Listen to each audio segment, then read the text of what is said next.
The midline. Again, we talked about the midline, what it does for us, why we run the midline, and then we're going to give you some basic ideas of what the midline has done for us and just some basic ideas of how to block the midline. Again, going back to it, it gives you the A-gap option play that you're looking for, and at the same time gives you an opportunity as a coach to get the ball to what we consider our two best players, our fullback and our quarterback. And in our offense, and different coaches see this differently, here we see the two best players as our quarterback and our fullback. And it gives us an opportunity to get it to one of those two players when we run the midline. So it gives us the A-gap option play. It's a double option to get the ball to your quarterback or fullback. Again, we just talked about why we want to do that. It keeps the inside defensive tackle from charging up the field on every play, trying to split double teams and things like that. Now he has to react to the play. So if he's just charging upfield and we run midline and he charges upfield and we give the football to our fullback, now our fullback should run through scot-free and we should have everyone at the second level blocked for him. So now it makes the inside defensive tackle not an upfield player. It makes him more of a reactor, all right? So you double team him on a couple plays and get him thinking that here comes a double team.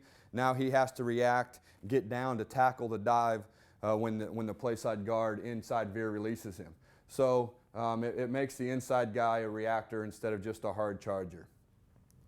It gives you a between the tackles run play that fits into the option scheme. It's still an option because you're still reading somebody. And a lot of coaches early on and coaches that we talk to call this play the quarterback ISO play. We don't necessarily think of it like that because we don't like to use the term ISO in our offense. So to us, this is just an option play that we can run between the tackles that we feel we can get the ball to one of our two best players. And this play can be run with or without a tight end based on what you do. If you want to always play with a tight end in the game, great way to do it. You can still run the midline, and we'll talk about how to do that in just a little bit, but you don't have to play with a tight end when you run midline. You can play it with a formation spread, block it with your offensive tackle, bring in your slots and using your slots as the lead through blockers. The basic concepts of the midline, as far as the blocking scheme is concerned, again, it utilizes the A-gap. All right, the quarterback now is going to read the first man on or outside the play side guard. So as soon as he takes the snap, his eyes immediately go to that player. Whether it's, again, when we consider on, we consider a 2-eye, which is the inside of the guard, to head up, which is the 2 technique, to the 3 technique, which is outside the guard. Any player in one of those 3 positions is considered our handoff key. So his eyes are immediately going to go to that player and read what he does. Again, if he charges upfield, obviously we want him to give the ball. If he comes down, we want him to pull the ball. And if for some reason he slants inside and our guard picks him up and blocks him, now we tell our quarterback to pull the football and run the next option of that. We always want to try to check the play to the B-gap defender if at all possible. Obviously, there are situations where you can't do that. For example, if they line up in 50 defense with a head-up nose, 2 wide defensive tackles and 4 or 5 techniques, all right, there really is no B-gap defender. Another example of a non-B-gap defender is if they line up in double A-gap players and then double 5 techniques. You can still run the play, but there are different things that you'll have to do there. You'll have to probably block the A-gap player. Again, once the A-gap player gets blocked, now you pull the football and your quarterback becomes the primary ball carrier in that situation. But if you have the opportunity, we always try to check this play to the B-gap defender. Utilize false motion from your slots to get the defense moving. Again, we'll bring a slot in motion at the snap of the ball. He'll stop his motion and be the lead blocker through the hole. So it allows us to utilize false motion. Now we'll bring the backside slot in motion. run the play over here. Now he leads through, and our play side slot will go block the safety. So we try and make everything look as much like inside veer before the snap as we can. Now we can utilize some false motions and different things to run the midline, get the defense moving, try and get them out of position, and get our slots up on the linebackers and give us everything that we're looking for. And again, just going back to reemphasize that it utilizes your best players, your quarterback and your fullback. Again, we think that those are the ones that we want to utilize. Inside veer. Why do we run inside veer? And then just the basic concepts of the play. It gives you your B-gap option play that we talked about. It's a triple option play that utilizes all of your backfield players. On any given play, you have the opportunity to get the ball to your fullback, to your quarterback, or to your slot.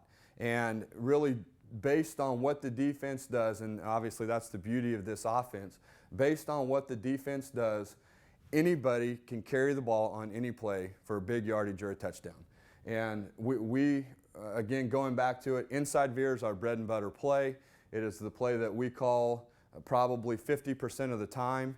And it gives us an opportunity to make the defense sit still, to let our kids know where we're going and what they're doing, and on any given play, anybody can carry it. It makes the defensive end react to what is happening in front of him. It slows down his charge. And in our conference, and in most conferences across the nation, whether it be junior high to college, they're always going to put their best pass rusher at defensive end because they see so much spread offense. You have to have that guy that can just go sack the quarterback. And those are the guys that we try to attack because they attack upfield so much, it gets everybody on the rest of the defense out of sorts. So it really slows down a great pass rusher because now he has to react and be a dive player, and if he's not, then our fullbacks should have a good day. It gives you a play that attacks all parts of the defense, from inside the tackle to right outside the tight end, all the way to the edge with your slots if you get the ball pitched. Again, we're trying to attack the defense wherever they want us to attack them. If they don't want to tackle the dive, then we'll give it to our fullback all day. If they want to try and make our quarterback run it, then we'll let him run it all day. And so it's not a situation where we go into a game saying, well, we really think our fullback's going to have a big day today. It just depends on what the defense wants to do. Hard for them to stop all of it if we're clicking on all cylinders. And then last, and for us most important, if we run it well, it really keeps the defense from blitzing from all over the place. And with all the exotic blitzes and different things that you see to try and stop the spread and to try and get into and sack the quarterback, running the option really keeps the defense from running all the exotic stuff. Now you're going to see some edge blitzes and you'll see some inside blitzes and things like that, but those are all things that you should be working on a daily basis. It's the bring the free safety in the A gap and different blitzes like that we don't typically see anymore because it gets players out of position and doesn't give the defense a chance to stop what we're trying to do. Again, like the midline, we'll give you some basic concepts of what the inside veer is. Again, in the next video, we'll go into the specific blocking schemes of each position. But really, the quarterback's going to read the first man on or outside the offensive tackle. And what that does, again, we're attacking a different player. The quarterback now pitches, if he pulls the football, now pitches off the first man outside the defensive end.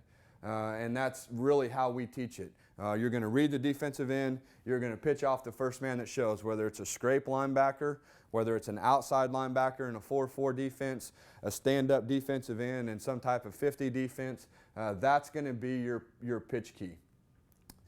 As an offense, the first 2 years we ran the play, we always tried to check it to the A-gap player. Always tried to run it to the open bubble. And what we found out this year, by running the play wherever it was called, it did two things for us. Again, eliminated a little bit of the thinking from the offensive line because we're not checking the play. So when they break the huddle, they know where the play's going and they know exactly who to block on that play. And it also gave us an opportunity to double team some people, to cause some piles where our fullback can kind of hide in there a little bit, break it one way or another based on what the linebacker does. And we really saw some big gains from our fullback because the linebacker either couldn't get over the top of the double team, or he got over the top of the double team and we were able to cut it back up inside. In an ideal situation, if you run the play to the A-gap defender, you have a bigger bubble, but there is still potential for big plays even if you do run it to a B-gap defender. It gets all your backs involved. Now the slots aren't just carrying out a fake, or the fullback's not just carrying out a fake. They actually think that they could get the ball on every single play. So it gives us the opportunity to get the ball to anybody, depending on what the defense wants to do.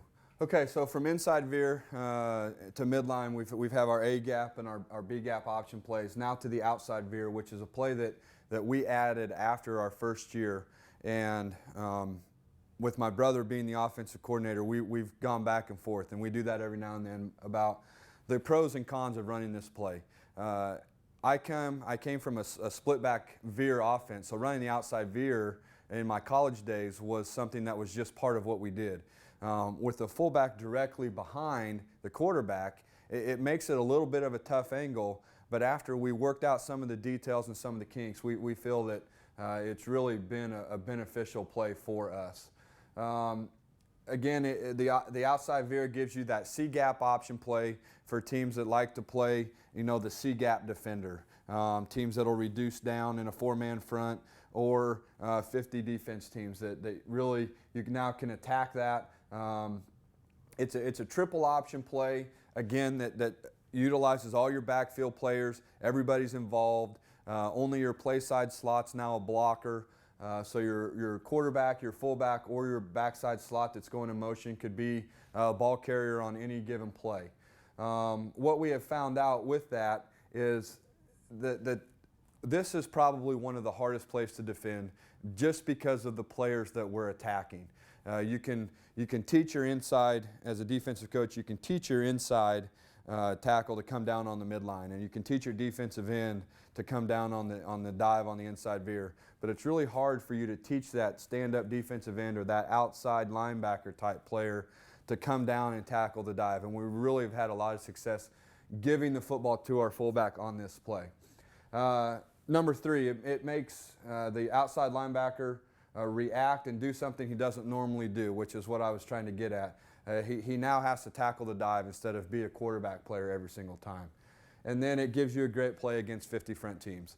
And that we have seen defenses evolve from the four down because of so much spread offense back to the 50 front defenses, the head up nose and things like that.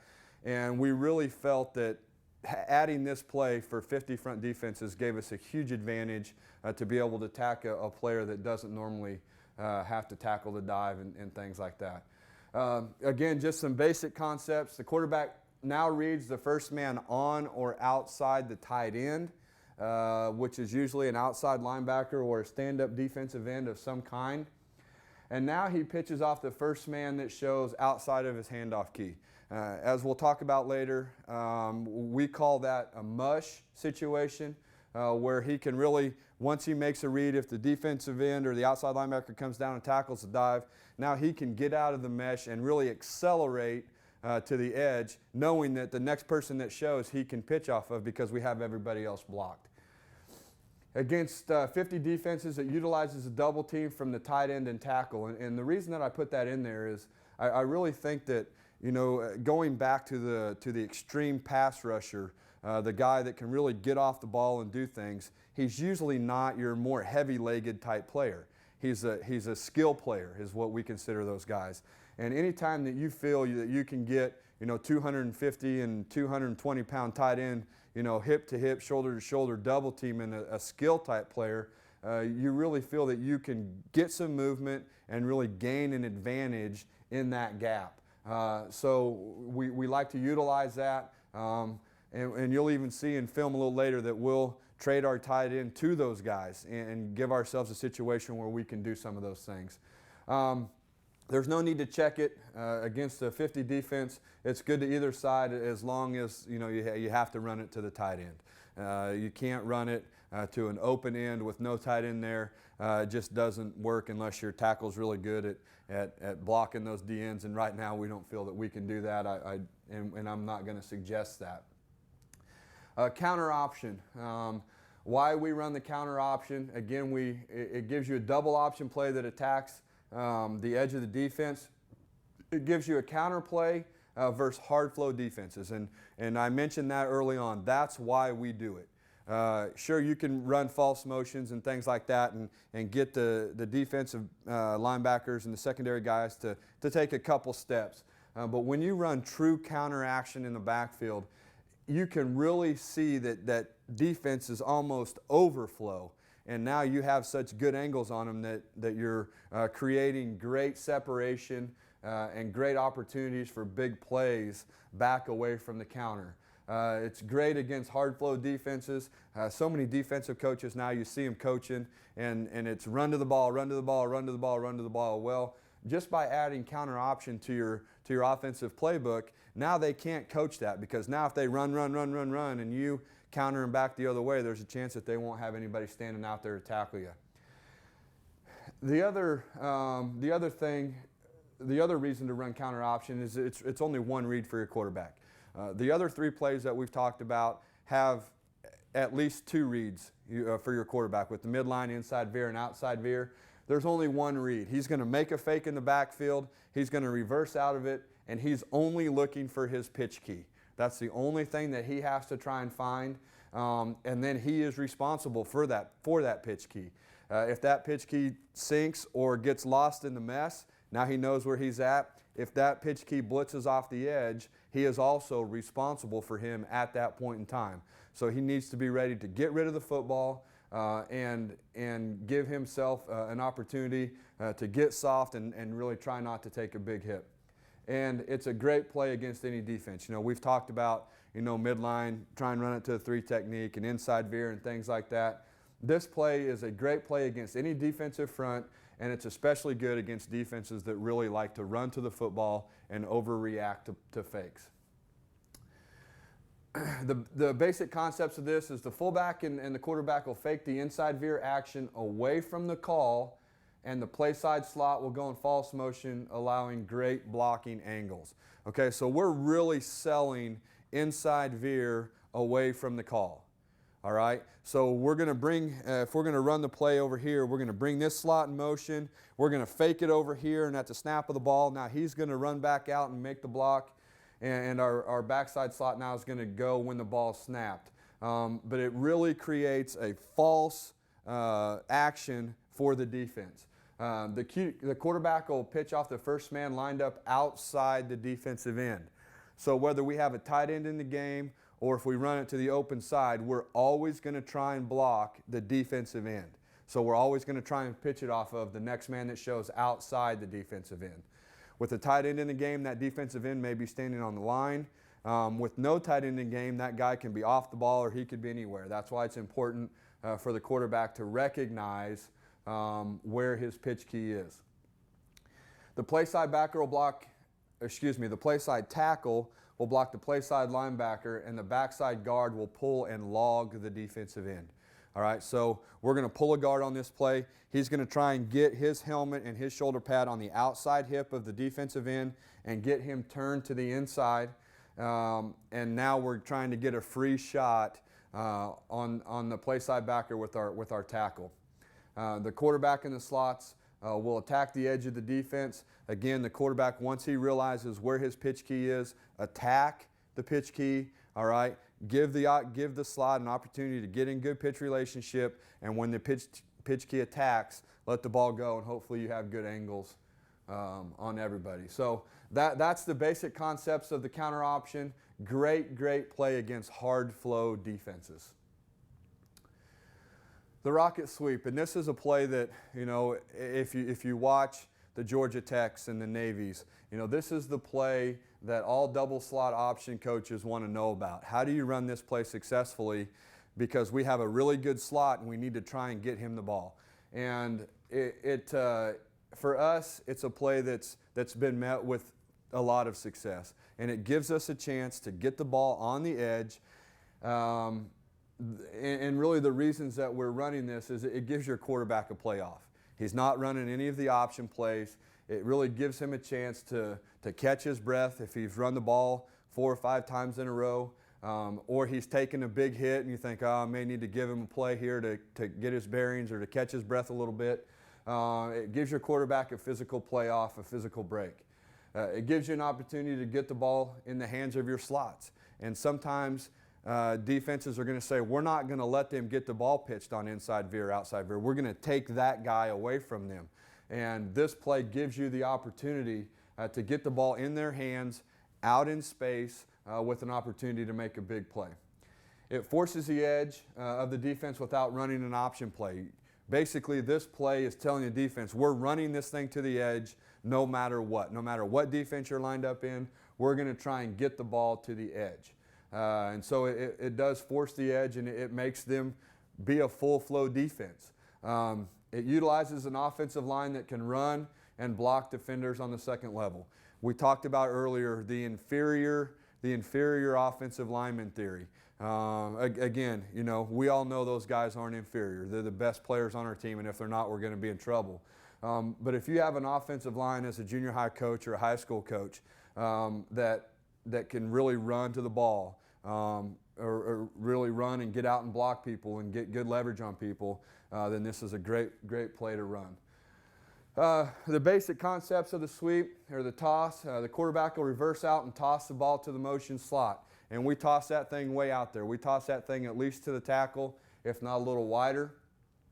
The fullback will go opposite, and for defenses that their linebackers are reading the fullback, that gives you just the extra second to get your offensive lineman up on those backers, because they'll read him, take that false step before they realize what's going on, and now you have the angle on him. He'll go opposite and block the defensive end. The play side slot will arc and block the corner. He always goes and blocks the corner. Doesn't matter what coverage they have, he always is to the corner. Receivers will block the play side safety, the play side high safety. If it's a play side down safety, then we'll try and crack him. But if it's a high safety, we'll go try and get him. The play side offensive tackle and guard will block the first man to their outside gap. So, for example, if there's a 3 technique or an outside shoulder player, he's not trying to block him, he's trying to get to the next man outside. All right? And now our tackle's trying to get clear to the outside to pick up any straight backer or any backside safety. The offensive tackle will block the play side linebacker, and offensive guard will block the play side DN. All other offensive linemen will block their play side gap to the second level. We're throwing that thing out there so wide that we don't really feel that anybody inside or backside are really even going to be a threat to tackle us for anything less than a 7, 8, 10-yard gain. Okay, we're going to start with the midline option, the A-gap play. And what we're going to try to do today with our run game is we're really going to try to help you develop a playbook with some terminology maybe you're struggling with, and all kinds of different things. A lot of these concepts that we're going to do, whether you're a spread, double slot type offense like we are, or you run the I, or you run the wishbone, we see that some, split backs. A lot of these concepts are going to really help you out develop this playbook with some terminology. And what we're going to do is we're going to go position by position. We're going to break it down, what responsibility is for each player. And then we're going to give you a visual. We'll give you a couple different clips here. And so hopefully the things we talk about, you can now bring back and take away what you need to out of it. We'll start with the quarterback each time, and the quarterback's footwork on midline. We really want to push off that play side foot and really clear the midline is what we like to tell our guys, and reach that ball back as far as you can and get in that fullback's belly, okay? Obviously, if you're running true triple and true double option with the midline, you want to make sure that your eyes are always on your handoff key. Okay, we talk about a lot of times that our chin gets on that front shoulder. It keeps those eyes on our handoff key. on midline, remember we are reading the first guy on or outside the guard, which is a 2-eye, a head-up 2 technique, or a 3 technique. So those, it's important that we identify who that handoff key is right off the bat. Okay, and again, if you're talking about 50 defense, that guy can be way out there. And we do run some midline off of 50 defense as well. Okay, another coaching point here with the quarterback is if you do pull the football, then we want to make sure we accelerate through the B gap, and because that's the blocking scheme with our kickouts and stuff on the edge. Fullback footwork. And this is something that we've tinkered with quite a bit, but we're always going to stop. If we're running the ball to the right, we're going to step with our left foot. It really helps us keep on the midline. It helps us, with inside veer footwork and things, we feel like there's been some, if we step play side foot, it gets us off the midline quite a bit. And we'll look at film here in just a second that you'll see our fullback will step with his backside foot, and that sure does make a big difference to keep him on the midline and aim for the crack of the center. We preach a play side cut, so if we're running the ball to the left, then we want to cut the ball to the left if available, versus 50 defenses that can vary a little bit based off of what that nose is doing. And as you'll hear a whole bunch, and the term we use a lot, you have to soft squeeze the ball, and that's why you wrap things on the rag so you can develop that mesh. Okay, moving on here to the play side slot. Okay, we run midline 4 or 5 different ways. We'll talk about a couple of them today, and you have to figure out what's going to be the best fit for you. Our favorite one is the false motion play, where we want to really cell truck the opposite way and then bring it back to back to the false motion. That gets people moving out of position and helps us with our run game. So that guy's going to what we want to call insert, and we'll ISO on a linebacker or a safety, hopefully, if things are going well. Backside slot at the snap of the ball. We'll get in pitch relationship. Probably in all the years we've been coaching the midline, you're going to pitch it once, maybe twice a season. It's probably a fluke, and that's way downfield. So really that guy's just going to try to pull those safeties out with his motion and get outside. Receiver's always going to, what we call slam the safety or block the play side high safety. Okay, and that's a little bit different from some of our other schemes, which gives us a better look there. Since we are running it in the B gap, we want to get that safety blocked. Okay, let's go through tight end here and the combos. If you play with the tight end, a couple things that'll do. It'll help you sometimes get that 3 technique that you're looking for. We like to check it to that B gap. And by putting a tight end in the game, that allows us to a lot of times determine where that B gap defender is going to be. If the tight end is in the ball game, he will combo with the play side tackle, and we will work to the place. He'll combo with the play side tackle, double teaming the defensive end, working to the play side backer, that outside backer reverse in a 4-3. 50 defense, it just turns into basically a kick-out concept, but we do combo with the tackle in 4 down. Play side tackle, kick out first man on or outside, which again, we talked about reading that B gap player and then kicking out that 5. Again, we talked about what would happen if a tight end is now next to him. We love the midline with a tight end or without a tight end, so either way works for us. Play side guard, we're going to veer release, and when we talk about veer releasing, we're talking about completely trying to clear our handoff key. If for some reason we have an inside gap player like a 2-eye, we're going to wash that guy down, but we will try to rip underneath him. If he crosses our face, we will wash him down. Other than that, we want to completely clear with our footwork. And again, we'll see some of that in video here in just a second. Okay, the center, we'll work backside double with the guard. Backside double with the guard, and then they'll work the backside linebacker. If we have a 50 defense, then we're going to single that nose and work up. Okay? Backside, the backside guard will double with the center versus 4 down if we have that backside A-gap player.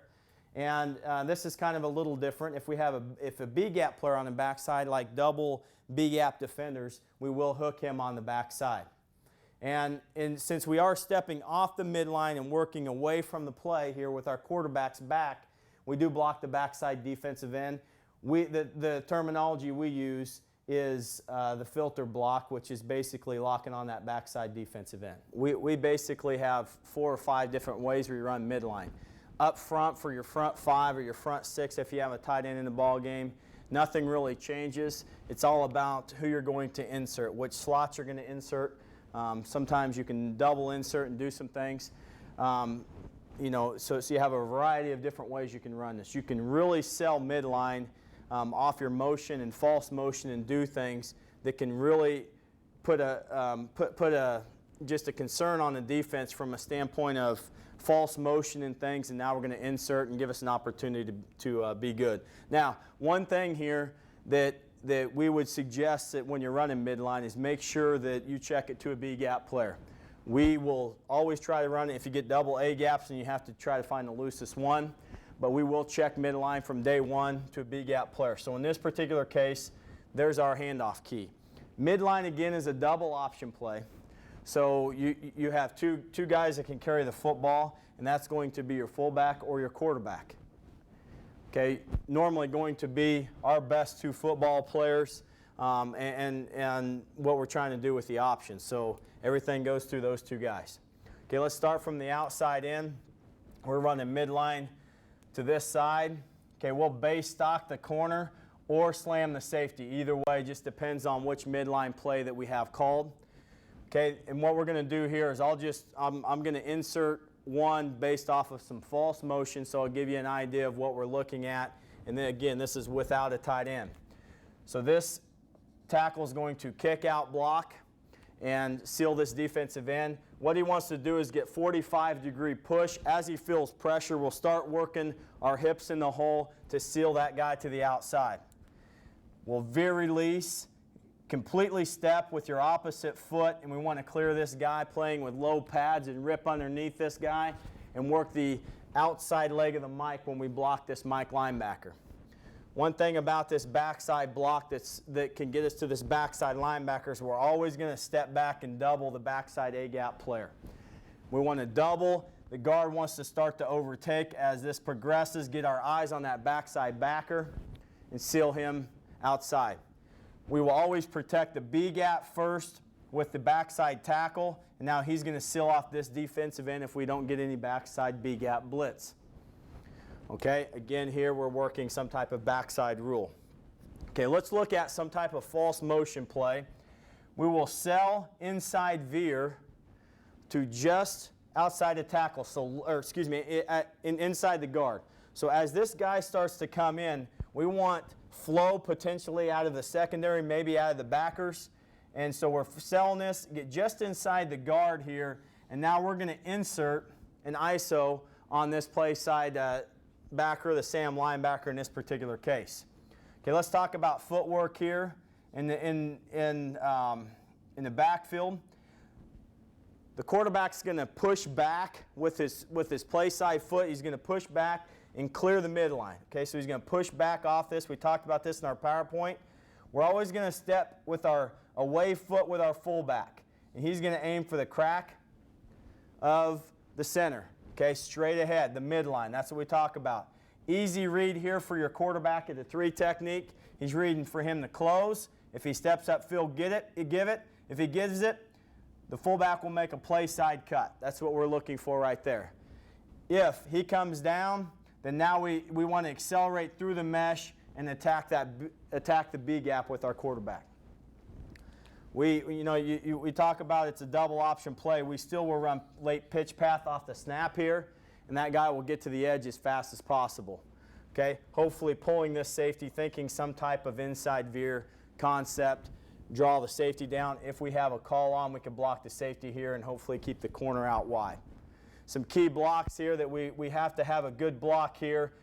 Must do a good job if you're a college team cutting a second level or just gaining leverage on that Mike linebacker. Okay, let's go over here and look at a midline play with a tight end. And again, this is an unbalanced situation. Safety rolled down, maybe a cover 3 type concept. Okay, we'll start here. We'll base stock the corner. Now, this is a combination block. The tackle now knows he's still responsible for this defensive end. And I'll do a different insert here just to kind of give you an idea of what we're looking at. But here, what you're looking at here, we're still reading the 3 technique, so we're going to check it here to the 3 technique. But we're going to work a combination block between the tight end and the tackle, and that combination block is going to work to the play side backer if he sits or fits outside. If he comes inside, we'll let him work inside, and then we'll let our insert take care of that. So as these guys are working, if this guy fits here, then the combination block can work off to there. If it fits inside, these guys will stay on track and now work to this strong safety. Same concept here. We'll veer release, gain leverage on the mic, whether you're cutting or just staying high. Just get that hat on the front side, play side shoulder. Double team this backside. Backside tackle will protect the B gap and then lock on the defensive end and run him up the field to protect the back of the quarterback.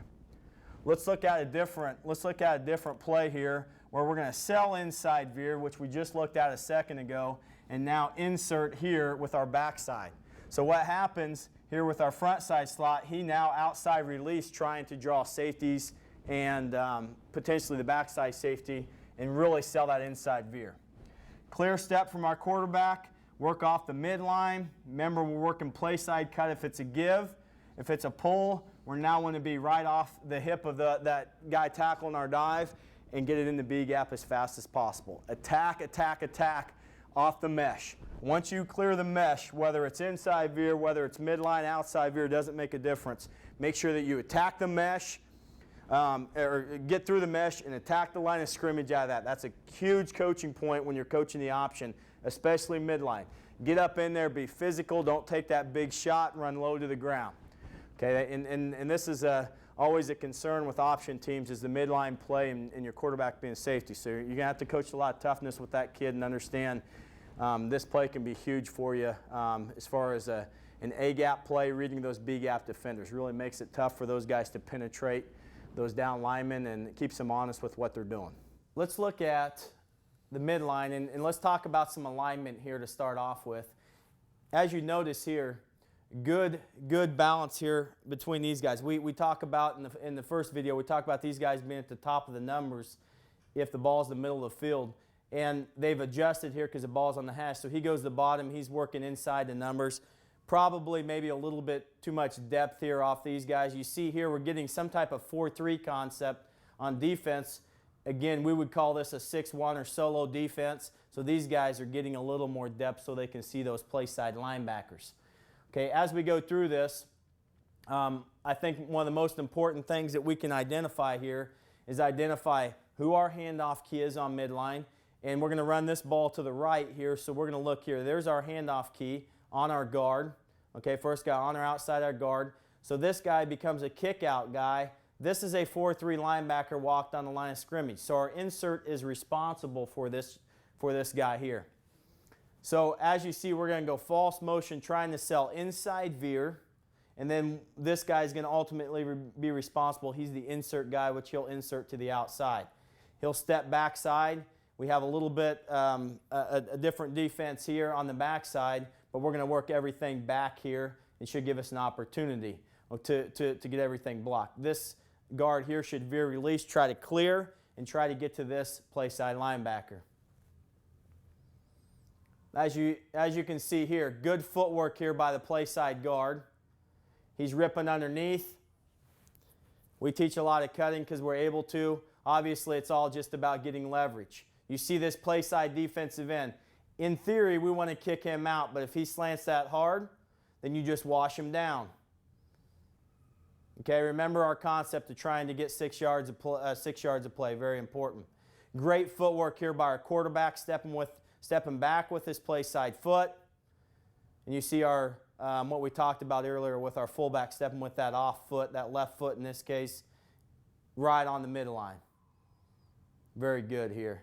And getting in late pitch relationship, trying to draw the safety, the corner out to the outside. Okay, here's a trips look. Okay, same concept here, identifying who that handoff key, who the pitch key is. This is a true 4-3 look. Okay, we have this predetermined, so we're not checking this particular play. We want to run it, in this particular case, we want to run it to the trips here. So they played their B-gap player aware, so now we have to know that this is still our handoff key. Sometimes this becomes a challenge for us, but our guard still knows he has to try to rip underneath this. Good false motion here by our slot. has his eye on his insert of that play side backer, knows he has to insert inside. Tackle loses his footing here, still gaining some leverage, makes that guy go around and working. Good veer release here by that play side guard, getting to that play side linebacker. Good read here, good footwork again by our fullback and quarterback. Double hook on the backside. You can cut or you can stay high here, you can predetermine that. Excellent filter block. We just talked about that here on the backside. Run that guy up the field. Stick it up in there, be physical. You can see our inside receiver out there getting to that safety. Okay, here we're looking at, now let's look at something with 50 defense. Okay, and a lot of people won't run midline to a 50 defense. We feel pretty good about running midline to a 50 defense. Again, it just makes your handoff key really wide here. If we keep things on track here and our center does a good job of reaching that play side shoulder, you have an opportunity here to be successful. Fullback here is going to break an arm tackle and get up the field. That's a tough deal on that handoff key on that defensive end in this case. Okay, you can see here identifying first guy on or outside the guard happens to be all the way out here. So this is, as we'll talk about here in a little bit, midline and inside veer become the same handoff key. And so now our tackle here is going to go outside to this outside backer. This gives a clean shot on this play side backer. We will double this in theory. Okay, he's checking for front side number. He's going to work play side shoulder. And he has to backside filter this. You see the false motion insert. You can see how important this is in our offense with these backers just moving off this false motion.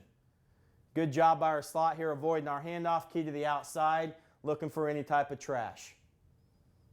Good veer release here by our right guard, getting on that play side linebacker. Really, in this particular case, our quarterback could have probably done either one here and been in good shape. Okay, this is kind of a bear 3-3 stack look. Let's look at some end zone copy. I think we'll get a better look here. Okay, double B gaps with a head up nose, we can run it either way. So here, we're going to run it in this particular case here. We're going to bring this guy in motion like inside veer, and we're going to insert him on this particular play. All right, we talk about running it to a tight end. Here's a tight end play, and we are going to double this defensive end here to the play side linebacker. And you can see our right tackle here getting on that play side linebacker because they keep a 9 technique. Excellent veer release here by our right guard. We end up, the thing is about this type of defense, we would call this bear front. This definitely makes your center play man-to-man on this nose guard because you have to backside hook in both accounts here with your guard and backside tackle.